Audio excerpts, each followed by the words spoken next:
আসসালামু আলাইকুম। আমি সাইফুল্লাহ রাজু। আজকের ক্লাসে সবাইকে স্বাগতম।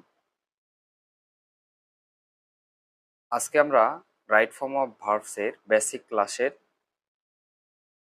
2য় নাম্বার ক্লাস। চলো কথা না বাড়িয়ে শুরু করা যাক।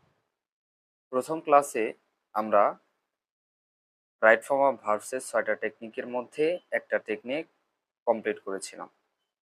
আজকে আমরা পরবর্তী যে টেকনিকগুলো আছে এগুলো নিয়ে কথা বলব। টেকনিক 2 দেখো এখানে আছে অ্যান্ড অর বাট, এগুলোর উভয় পাশে সমজাতীয় টেন্স তথা ভার্বের একই ফর্ম হয়। আমরা জানি অ্যান্ড অর বাট এগুলো হচ্ছে কনজাংশন, এগুলোর উভয় পাশে সমজাতীয় টেন্স তথা ভার্বের একই ফর্ম হয়।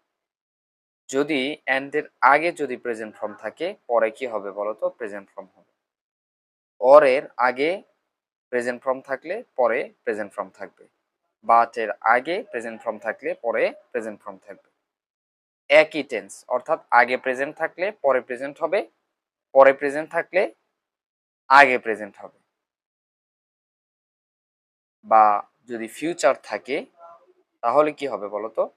আগে ফিউচার থাকলে পরে ফিউচার হবে, অর্থাৎ একই টেন্স হবে। এই যে কনজাংশন গুলো অ্যান্ড অর বাট, এগুলোর আগে এবং পরে একই টেন্স থাকবে।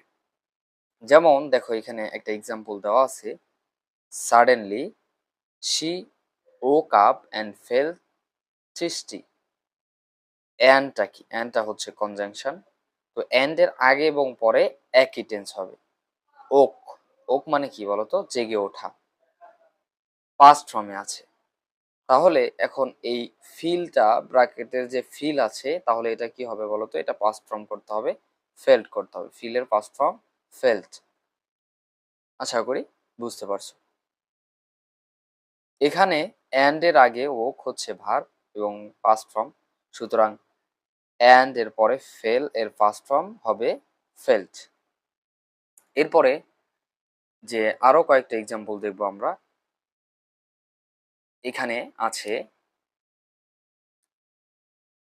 দে start thinking of nursing and bringing up their children. তো এখন দেখো এখানে আছে অ্যান্ড, অ্যান্ড কনজাংশন। তো এটার আগে ভার্বের সাথে কি আছে দেখো তো? ভার্বের সাথে they start thinking of nursing and bringing up their children. অর্থাৎ এখানে যদি ব্রিং থাকে তাহলে এটার কি করতে হবে? আইএনজি করতে হবে। আগের ভার্বের সাথে কি আছে বলতো? আগের ভার্বের সাথে আইএনজি আছে। অ্যান্ড এর আগের ভার্বের সাথে কি আছে? আইএনজি আছে। সুতরাং এর পরে এখানে ব্রিং থাকলে আইএনজি করতে হবে, ব্রিঙ্গিং করতে হবে। এরপরে যে সেন্টেন্সটা আছে, there is no one to love or Cry.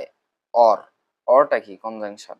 এটার আগে দেখো এখানে আছে কি? ইজ আছে, হ্যাঁ, প্রেজেন্ট ফর্মে আছে। তাহলে কি? ক্রাই, ক্রাই আমাকে এটা কি প্রেজেন্ট ফর্মে রাখতে হবে। এটা কি এখানে প্রেজেন্ট ফর্মে আছে, সুতরাং এটা আর কোনো কিছু পরিবর্তন করতে হবে না। এরপরে যে সেন্টেন্সটা আছে দেখো, I tried jogging but that really wore me out. But এখানে কি আছে দেখো তো? বাট আই ট্রাইড, হ্যাঁ, এখানে কি ভার্বের সাথে কি? ভার্বের পাস্ট ফর্ম ট্রাইড, ইডি আছে, ভার্বের পাস্ট ফর্ম। তাহলে কি হবে বলতো? এই ওয়ার, এখানে যে ভার্বটা আছে তার সাথেও কি করতে হবে? ইডি করতে হবে, ইডি করতে হবে। আশা করি বুঝতে পারছো। এরপরে এরপরে দেখো টেকনিক 3 পার্ট অনে কি আছে? সাবজেক্ট সিঙ্গুলার হলে ভার্ব সিঙ্গুলার হয়, সাবজেক্ট প্লুরাল হলে ভার্ব প্লুরাল হয়। এখন আমরা মোটামুটি ভাবে সাবজেক্ট সিঙ্গুলার প্লুরাল একবচন বহুবচন এটা বুঝি, কিন্তু ভার্বের ক্ষেত্রে সমস্যা হয়। এই জন্য দেখো এখানে একটা চার্ট দেওয়া আছে। সিঙ্গুলার ভার্ব কোনগুলো? সিঙ্গুলার ভার্ব হচ্ছে অ্যাম, ইজ, অস, হ্যাজ। প্লুরাল ভার্ব কোনগুলো? প্লুরাল হচ্ছে আর, ওয়ার, হ্যাভ। তো পার্ট ওয়ানে আছে যে দেখো, সাবজেক্ট যদি সিঙ্গুলার হয় ভার্ব সিঙ্গুলার হবে, সাবজেক্ট প্লুরাল হলে ভার্ব প্লুরাল হবে। একটা এক্সাম্পল দেখি যে the book is on the table. এখন দ্য বুক, এখানে যদি তুমি সাবজেক্টটা চিন্তা করো, দ্য বুক মানে বইটি, এখানে কি এক বচন বোঝাচ্ছে অর্থাৎ সিঙ্গুলার। এই জন্য আমি কি বসাবো বলতো, সিঙ্গুলার ভার্ব বসাবো। সিঙ্গুলার ভার্ব কি বলতো, সিঙ্গুলার ভার্ব হচ্ছে ইজ। এরপরে দেখো দে, দেটা একটা সাবজেক্ট, এটা কি সিঙ্গুলার না প্লুরাল সাবজেক্ট, এটা হচ্ছে প্লুরাল সাবজেক্ট। তারা, হ্যাঁ, বহু বচন। তো সেক্ষেত্রে সাবজেক্ট যদি প্লুরাল হয়, ভার্বটাও কি হবে বলতো, প্লুরাল হবে। ভার্বটা কি হবে, প্লুরাল। আর প্লুরাল ভার্ব কি, প্লুরাল ভার্ব হচ্ছে আর। স্টুডেন্টস, স্টুডেন্টস এর সাথে এস আছে, আমরা এখানে এটা দেখে বুঝতে পারি যে এখানে হচ্ছে কি তোমার সাবজেক্ট প্লুরাল, এই জন্য আমরা কি ভার্ব প্লুরাল অর্থাৎ আর বসাইলাম। আশা করি বুঝতে পারছো। এরপরে পার্ট টু তে আছে, দেখো পার্ট টু, পার্ট টু তে বলা আছে যে দেয়ার দিয়ে কোনো সেন্টেন্স শুরু হলে, মানে প্রথমে সেন্টেন্সের শুরুতে দেয়ার থাকবে, দেয়ারের পরে সাবজেক্ট সিঙ্গুলার হলে, দেয়ারের পরে ভার্ব সিঙ্গুলার হলে, দেয়ারের পরে ভার্ব সিঙ্গুলার হলে সাবজেক্ট সিঙ্গুলার হবে, দেয়ারের পরে ভার্ব প্লুরাল হলে সাবজেক্ট প্লুরাল হবে।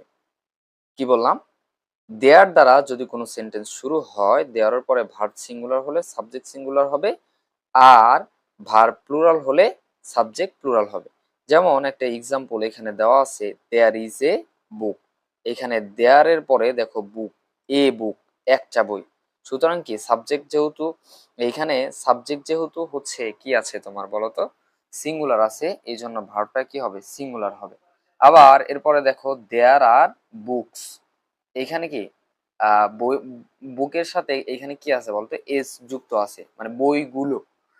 যেহেতু সাবজেক্ট প্লুরাল, সুতরাং এখানে কি হবে বলতো, প্লুরাল ভার্ব বসবে। আশা করি বুঝতে পারছো। এরপরে পার্ট থ্রিতে আছে,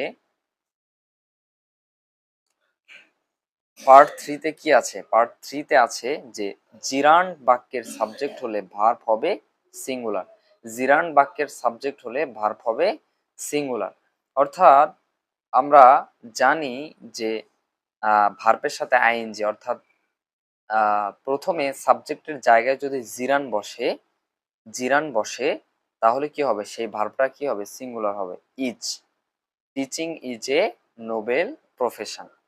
আবার দেখো রিডিং, রিডিংটা কি জিরান, রিডিংটা কি জিরান, রিডিং নিউজ পেপার, এই জন্য এখানে কি বসছে বলতো, সিঙ্গুলার ভার্ব বসছে, ইজ এ গুড হ্যাবিট।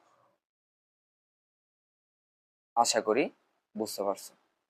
এরপরে যে পার্ট ফোরে আছে সাবজেক্ট সিঙ্গুলার, অর্থাৎ হু, হুইজ, দ্যাট, এই তিনটা conjunction, who, whose, that, who, whose, that, এইগুলোর পরে ভার্ব সিঙ্গুলার, এর আগে সাবজেক্ট সিঙ্গুলার। অর্থাৎ হু, হুইজ, দ্যাট এইগুলোর আগে সাবজেক্ট যদি সিঙ্গুলার হয়, এর পরে ভার্ব কি হবে, সিঙ্গুলার হবে। হু, হুইজ, দ্যাট এইগুলোর আগে সাবজেক্ট যদি প্লুরাল হয়, ভার্ব কি হবে, ভার্ব প্লুরাল হবে। পার্ট পাসে এখানে বলছে যে অনু আরি ডগস প্লাস ভার্ব বেস ফ্রম, অনু আর ডগস প্লাস এইগুলোর পরে কি বসবে, ভার্বের বেস ফর্ম বসবে। মানে কিছু কিছু ওয়ার্ড আছে এইগুলোর পরে ভার্বের বেস ফর্ম বা হচ্ছে ভার্বের প্রেজেন্ট ফর্ম বসে। যেমন এটা আমরা কিভাবে চিনব, অনু, দেখো এটা মনে রাখার একটা টেকনিক। অনু, ওতে অকেশনালি, ওতে অকেশনালি, এনতে নরমালি, ইউতে ইউজালি। তার মানে কি, অনু, অনু দ্বারা আমরা মনে রাখবো হচ্ছে তিনটা ওয়ার্ড, ওতে অকেশনালি, এনতে নরমালি, ইউতে ইউজালি। আর এ আর ই, এতে কি মনে রাখবো, এতে মনে রাখবো হচ্ছে অলওয়েজ, আর তে রেগুলারলি, ইতে এভরিডে, ইতে এভরিডে। ডগস, অনু আর ডগস, এখন ডগস, ডগস এর ডি তে হচ্ছে কি ডেইলি, ও তে অফেন, জি তে জেনারেলি, এস তে সামটাইম। তো এইগুলোর পরে ভার্বের কোন ফর্ম হয়, ভার্বের বেস ফর্ম, ভার্বের বেস ফর্ম হয়। তো দেখো একটা আমরা এক্সাম্পল দেই, হি ইউজালি, ইউজালি আসেই মানে কি, এরপরে ভার্বের কোন ফর্ম হবে বলো তো, ভার্বের বেস ফর্ম হবে, ভার্বের বেস ফর্ম হবে। দেখো এখানে হিটা কি থার্ড পারসন সিঙ্গুলার নাম্বারের হলে ভার্বের সাথে এস অথবা এস যুক্ত করতে হয়। এই জন্য he usually comes home every week, every week. এরপরে কিছু কথা, এগুলো আমার অবশ্যই মাথায় রাখতে হবে। তো কথাগুলোর মধ্যে যে বিষয়টি বলা আছে দেখো তো, যে নাউনের সাথে এস অথবা ইএস যোগ করলে সেটি প্লুরাল হয়। নাউনের সাথে এস অথবা ইএস যোগ করলে সেটা কি হয় বলো তো? প্লুরাল হয়। যেমন বুকস, পেন। ভার্বের সাথে এস অথবা ইএস যোগ করলে সেটি সিঙ্গুলার হয়ে যায়। যেমন হচ্ছে কি গোস, ডাস, প্লেস। খুব সুন্দর একটা কথা, দেখো এটা মনে রাখতে হবে যে নাউনের সাথে এস অথবা ইএস যোগ করলে সেটা কি হয়? প্লুরাল হয়। যেমন বুকস, পেন্স। এটা কি বুকস আর পেন্স, এগুলো কি? অর্থাৎ নাউনের সাথে এস বা ইএস যোগ করলে এটা প্লুরাল হয়ে যাবে। ভার্বের সাথে এস অথবা ইএস যোগ করলে ঠিক উল্টাটা হবে, কি হয়ে যাবে? সিঙ্গুলার হয়ে যাবে। যেমন গোস, ডাস, প্লেস। আমরা এক্সাম্পল দেই, দেখো Mina goes to school everyday. Mina, এটা কি? মিনা কি? মিনাটা হচ্ছে থার্ড পারসন। মিনাটা কি? মিনাটা হচ্ছে থার্ড পারসন। মিনাটা third person, third person singular number. এই জন্য ভার্বের সাথে কি করতে হবে বলতো? এস অথবা ইএস যোগ করতে হবে। Mina goes to school everyday, everyday. এখন এটা আমি কি করব বলতো? ভার্বের বেস ফর্ম হবে, জানি, কারণ আমরা কি দেখলাম যে এভরিডে আছে। এরপরে দেখো the sun rises in the east.